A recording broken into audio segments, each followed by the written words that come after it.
It's all fun and games until someone loses an eye. It's all fun and games, hocus pocus, internet shopping, until I took my meds at the wrong time, when the stars were misaligned. Woke up in a frenzy, yelling at nothing, convinced a couple was sitting on my back together, watching me sleep, when in reality I was alone. In my sweet dream, my favorite cousin Lauren and her fiancé were snooping around my house. Harmless, benevolent. I let them make out, watch me sleep, force myself to lie as still as possible, even in and out of waking, till they wouldn't leave. I loved them. They could hang out. Lauren's voice piped up. Let's look at the wedding rings as we're getting ours tattooed for the ceremony. I have a closely guarded wedding ring collection for all the broken engagements of my misspent youth. Yusufy the ring, Arousius, wish you the girl, you get to keep it. With those regrets are the rings of my one actual marriage that ended in suicide. I argued my wife's wedding ring out of the crematorium. A domestic partnership didn't cut it legally to get what was left of her remains. So I wept, pitched a fit, showed the magician my own wedding ring, a wedding tattoo matching the one she must have seen on her corpse. I don't even want my favorite cousins looking at my sentimental diamonds, but this is not simply relatives, nor perhaps are they mortal, real, or even there at all.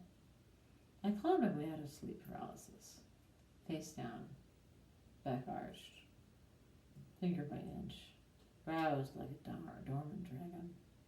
I must have been partially sleepwalking still. I forced one arm to flail, punched the air. There was nothing there. I pulled myself up laboriously to one shoulder, muscles straining, still half asleep. That's enough. Get out, I intoned, with so much vehemence as a frail, petite, unarmed woman could muster. When alone, completely helpless, I opened my eyes. The room was dark, empty. The only pressure on my butt was a quilt and duvet. My back, a white terry cloth bathrobe. Confused, I clawed my way up out of bed, sleepwalked to turn on the Christmas fairy lights. My room lit up with a warm twinkling.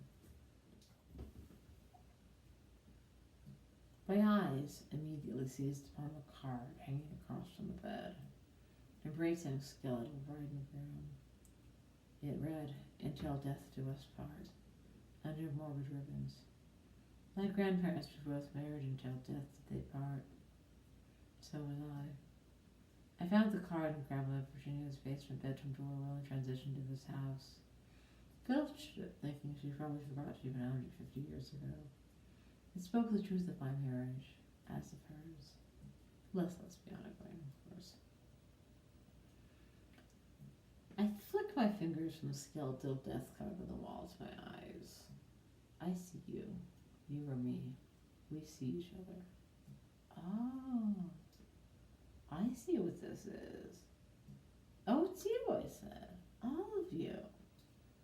I'm entertaining the house's residents' ghosts. As expected, when I moved here. 8 months ago.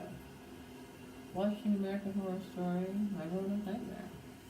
But now it was an amicable ghostly dinner party, like the Haunted Mansion Disneyland. That was my best case scenario. If my Reno nightmare became my Reno paradise? As every ex-boyfriend says to me, I didn't sign up for this. Well, I kinda did. Cedric and I. When I moved into a house sure to be haunted, started doing seances in a witchcraft room as a mentally ill widow. So I tried to be hospitable to the ghosts. What else can I do? Well, mi casa es su casa, you guys live here too, I said to the invisible assembly. I called them by name. Janet, Dewey, Butch, Ida. The room was empty. Yet I sensed presences around my bed. There or not there. Illusion? Psychosis? Still sleepwalking? I am not sure.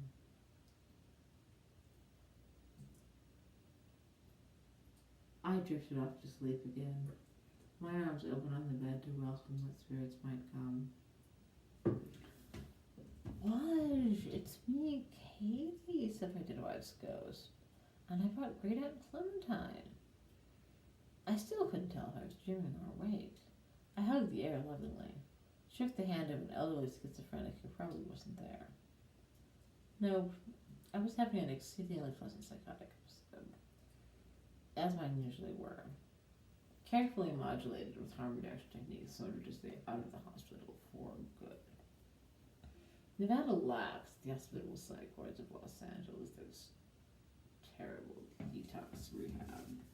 I mean, how am I supposed to get in a public place like that? I'm not drug addict or not drunk. I prefer to avoid being gang raped in Reno's jails, use overflow population as well. Overflow psychiatric facilities like being in jail is gonna help a crazy person. Not today, Satan, as Bianca W says. Yeah? Nevada the cat? Nevada the state? And Nevada the state? When I lived in California, Nevada was far away. The cat, of course, opened the door to the witchhouse room. Kitty! I staggered out of bed, unsure if what was real, what was sleep. Followed the cat down the built-in path I walked that protective circle 3 days earlier. It would be a planchette waiting by my heart. Yes. No. Goodbye. I held the Ouija board deck within my fist. So far, I was still saying yes. I followed the cat to the closet mid-century pedicure chair beneath the living room window. Lay down to pet her.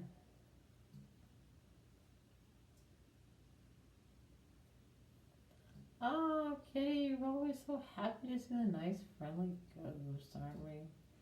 I let my head fall. Fell half into sleep again on the living room carpet. I realized directly under my prone body was the crawl space underneath my house. What was I laying on top of? What secrets did the ghost left me to?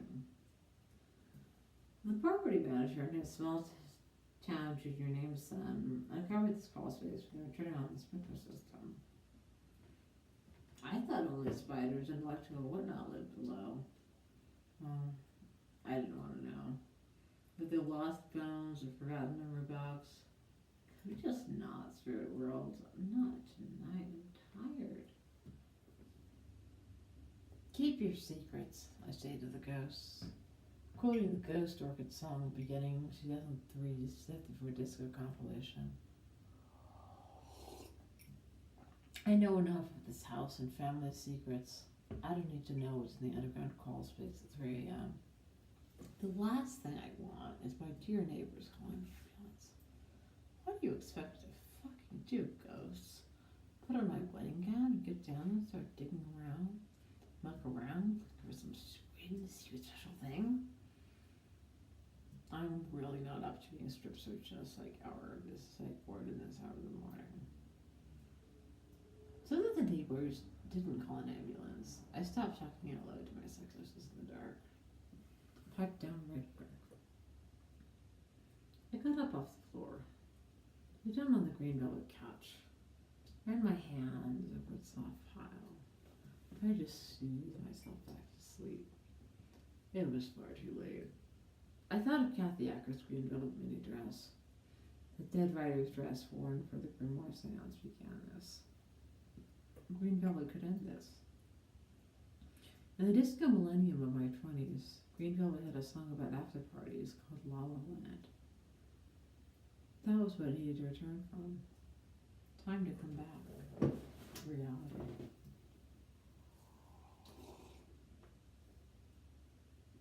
American Horror Story My Roanoke Nightmare showed on FX right before I moved into the House of the Rising Sun. To recap, in Roanoke, the yoga teacher Shelby Miller moves from Los Angeles to a rural haunted house. All the perils I saw terrified me.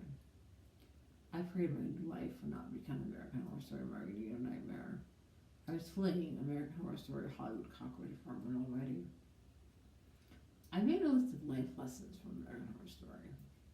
That's educational television right there on your Netflix queue. Lessons like, if you hear a strange noise, don't run out of the spooky woods in the middle of the night. Or, don't answer the door to strangers, no matter how convincing or charming. If something supernatural happens in a house who you know or suspect to be haunted, don't call the cops. Police don't know what to do with invisible scary nothing, except take Sweetie away to the asylum to rot. Thrill of a lesson in a murder house that the ghosts are scaring you, you can always tell them to go away, and they will. I know my actual lived reality differs so much from Hollywood's shows. That is just TV. Thank God for that. My ghosts come in love. My ghosts don't come in pain to kill, ever.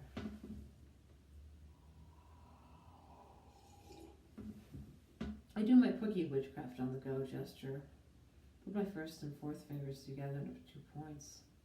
Put my hand in a heavy metal stab on the side of the horns. Contacted fingerprints. As I will, so mote it be. I prayed with eyes closed. May the ghosts assembled here, who came in love, depart in love. I know I called you a lot, but it's time to say goodbye.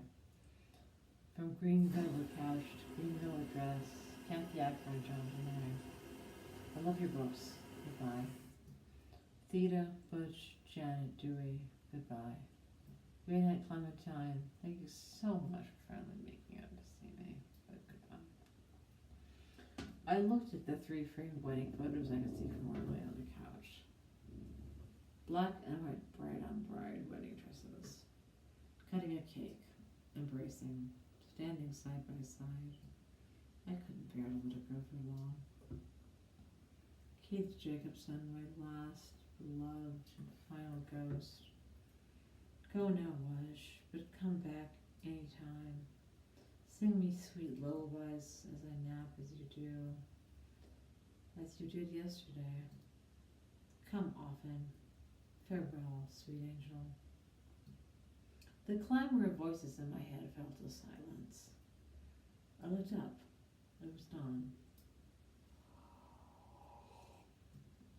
I got up, made a pot of coffee. The pale blue dawn light slid through the slats of the blinds to fill the kitchen. I thought of the ghost that had laid the steel tile. as lit up with down light. Pushing Theta. I thought of the ghost that used to fry bacon right where I was standing, Janet and Dewey. They came in love, and they departed in love. I ran my fingers over the goodbye on my necklace. I remembered a dream about 2010 in Echo Park, feeling the heat trapped in Katie's sunburnt skin as I hugged her. I pressed my hand to my own sunburnt shoulder. Remembered the sunburned heat of her soft skin so vividly. That dream memory haunts me.